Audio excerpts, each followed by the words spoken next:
Hello everyone, this is Emily for Wonder Art, and today we are going to learn how to cross stitch.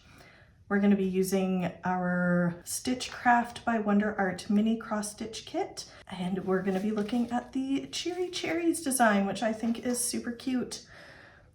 I've already gone ahead and taken out the instruction sheet, which is full color, tells you everything you need to know about this project, as well as a little embroidery hoop, and most importantly, the Aida cloth that has the printed design on it. But first off, as the instructions tell us, we are going to place our fabric in the embroidery hoop. So the embroidery hoop comes apart in two pieces. We have the back and inside ring and the front outside ring. We are going to place the back ring back like this.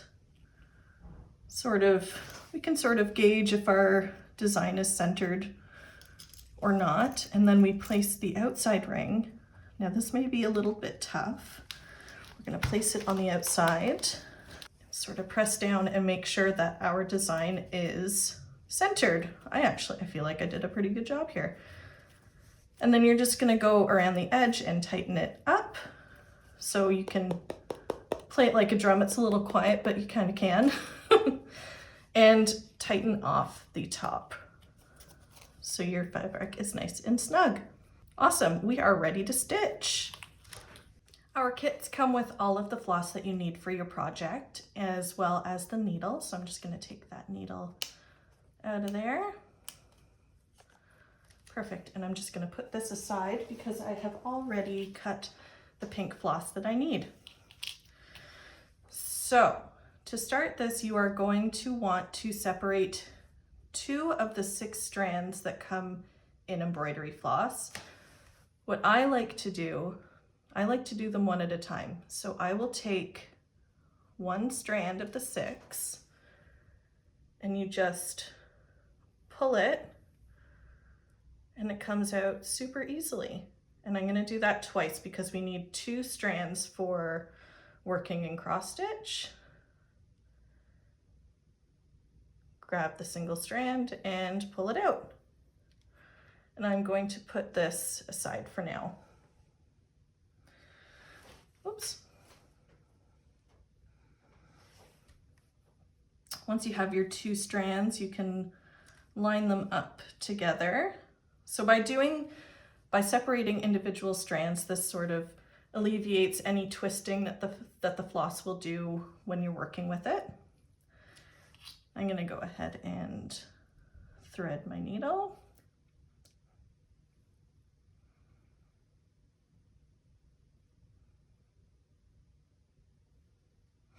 You can also use a needle threader. The kit comes with one, which is really great and very helpful. And there you have it. And I will also note that this floss was cut to 20 inches. So we're ready to stitch now. A lot of people don't believe in knotting before you work, but I actually find it very helpful for beginners. So we're going to do an overhand knot in our floss at the back, and I'm going to do that twice just to make it sturdy.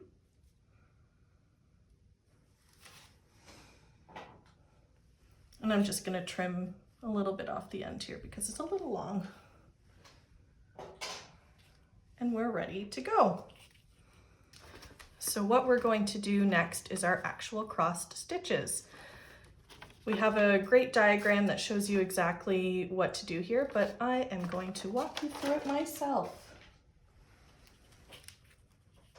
So you have your needle. We're going to start down at the bottom here. We're going to start in this hole here. So I'll stick my needle in there. Draw your thread up, and we're going to go to the diagonal spot here, put our needle down,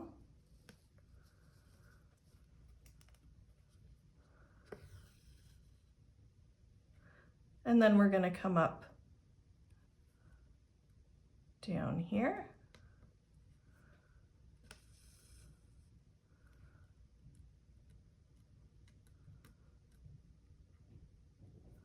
and go down diagonally again. So this is creating the first leg of the cross stitch. Let's do it again. We're going to do this whole row first. So up in the bottom left corner and down in the top right corner. One last time, we're going to go up in the bottom left corner and down in the bottom right corner. Now we are ready to switch back to do the second cross on the cross stitch, or the second leg of the cross stitch. So we're going to come back up through the bottom right corner, and we're going to cross over to the top left corner. You'll see that made a little X. So again, we're going to come up through the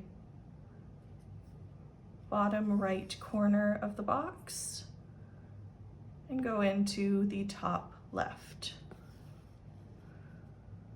I find that cross stitch is quite a relaxing craft because it's just one stitch. Well, generally just one stitch. We'll see a couple of other stitches that can be used, but generally just one stitch. It's very meditative. Do the last one, bottom right corner to top left. And we finished our first row.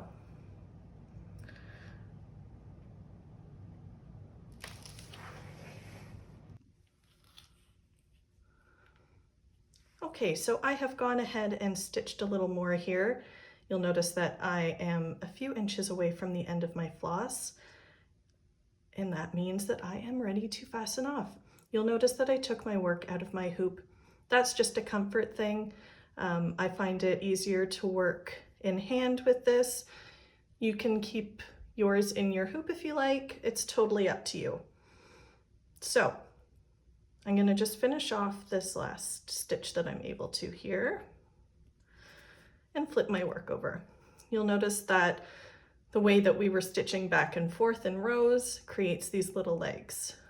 I'm going to stick my needle under a few of them. Again, this is to fasten off your work at the back. It can be a little tricky, which is also why I like taking it out of the hoop to work with, so I can get a little more leverage. So I got it under a few stitches there, and I'm just going to go back and do the same thing under a few.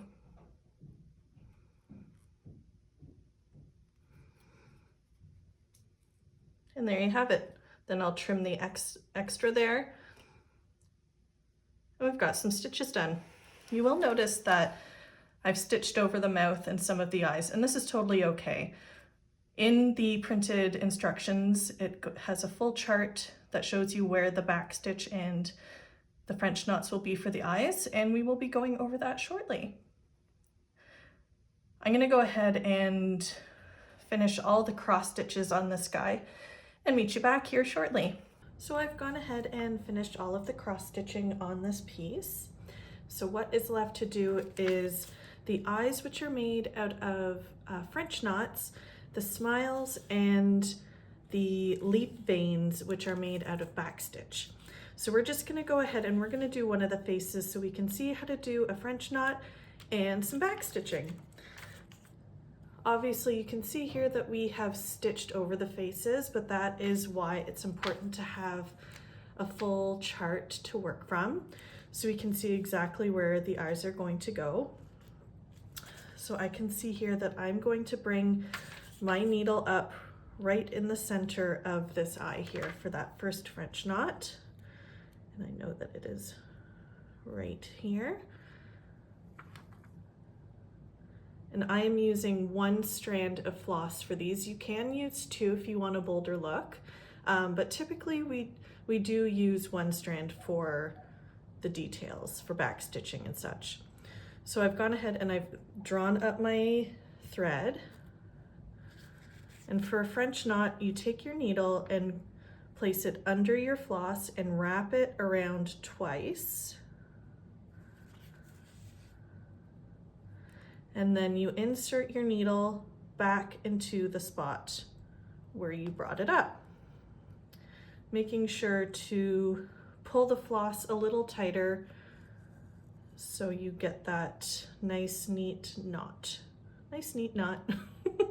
And there you go, there's one of the eyeballs. I'm gonna go ahead and do the other one.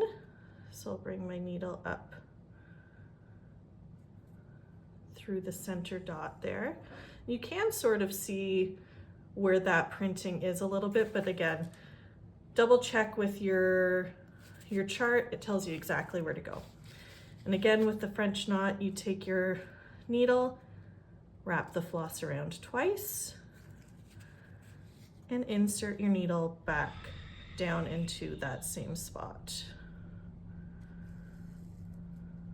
There you go, you've got two eyes.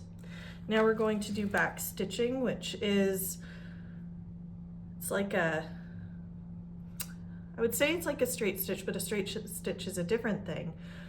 But it's just lines to sort of define certain aspects of a design, add detail, and this detail is going to be the mouth. So we're going to draw up the needle through the fabric. And I can see that this first stitch is going to be one diagonal stitch across one stitch. So do that.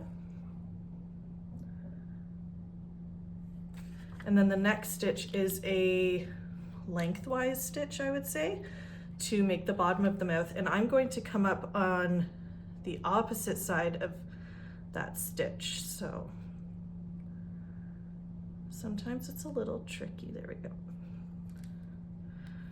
So I've brought it up over one stitch, and then I'm going to put my needle back down to where that first stitch ended. And then one last diagonal stitch up here and down. And you've done some back stitching for your mouth.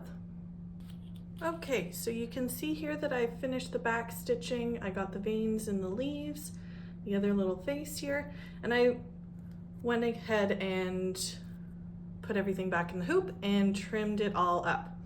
So now the final step to finishing your hoop is to use some of the extra floss that you have left over from stitching up your piece. I'm using the thread that I used for the leaves, for the back stitching of the leaves. You'll have enough to use to do this. And I'm gonna do a running stitch all the way around the edge of the extra fabric that is around the hoop. So I'm just gonna start anywhere. And this, so a running stitch is just going in and out of the fabric, really. So up and down, typically about 1/2 inch or 1 centimeter between the stitches, and you can run your needle under a couple of times to sort of speed up the process. And you're going to do that all the way around the edge. And you'll see we can probably start to gather a little bit here. See how that cinches in? So we'll be doing that all the way around. Okay, so you can see here that I have gone ahead and done the running stitch all the way around the edge, and I have cinched it in. You can, to make it a little more secure, you can continue on for a couple more inches to really be able to pull it tight. But even just this should work. And I like to mush things down with my fingers once it's all tied off, just to get it a little more flat. If you choose, you can always cut out a piece of cardstock in the same size as the inner hoop and glue that on the back if you want a little bit of a tidier finish, but this is totally fine. This is gonna hang on your wall. You're not even gonna see the back. The back is none of your business, as I like to say. But there you go, there's your finished piece. Little cheery cherries. I hope you enjoyed hanging out with me today to learn a little bit about cross stitch, and you enjoy working on your kit.